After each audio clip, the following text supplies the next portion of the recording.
You're talking, but no one's listening. You ask kindly, nothing happens. You repeat yourself again and again. You raise your voice and still feel unheard. And it's not just the task that's ignored, it's you. This is one of the most frustrating feelings for parents, being invisible in the place where you give the most. Today, we're going to reset that, not with yelling or shame, but with faith, presence, and emotional clarity. Let's rebuild your voice inside your own home. The problem: you feel unseen but needed constantly. You're responsible for the meals, the routines, the reminders, the emotions, the plans. And yet, when you ask for something simple, no one moves. This dynamic creates frustration, resentment, emotional shutdown, guilt after yelling, a sense that your presence doesn't matter unless someone wants something from you. It's not about obedience, it's about connection and respect. The shift.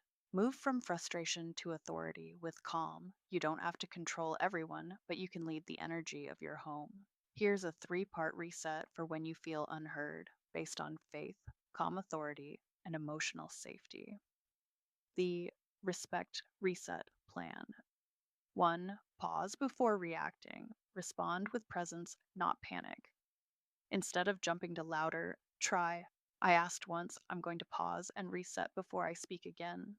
Take a breath. Step into a posture of calm authority. Let your tone and presence do the work, not just your words. You're not begging. You're not battling. You're leading. 2. Use clear, specific language with follow through. Skip vague language like, can you help me out?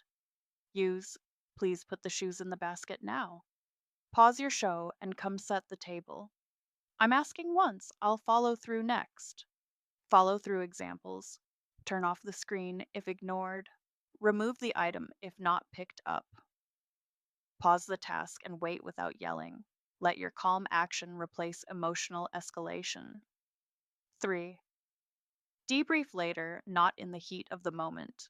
After the moment has passed, say, earlier I felt ignored and it hurt. I want this home to feel safe for everyone, including me. This teaches respect without fear, responsibility without shame, relationship without resentment. You're not demanding, you're modeling. Faith reminder. Even when the world doesn't hear you, God does. Say, God, help me lead this home with strength and softness. Let my voice carry peace, not pressure. Let my presence be rooted in you, not in control. You're not raising soldiers, you're raising souls. Let your authority reflect that. Educator insight in the classroom: we don't demand attention, we teach attention. We say, eyes on me. I'll wait until I have your focus. Let's reset. Respect is part of our culture. You're allowed to create that at home too, with structure and warmth. Your takeaway: you're not crazy. This dynamic is real. You deserve to be heard without yelling. Lead with calm authority, not control. Use clear follow through. Talk about it later, not in frustration. Check mark. Let faith ground your presence. You're not invisible. You're the heart of the home. And that voice matters. You've got this.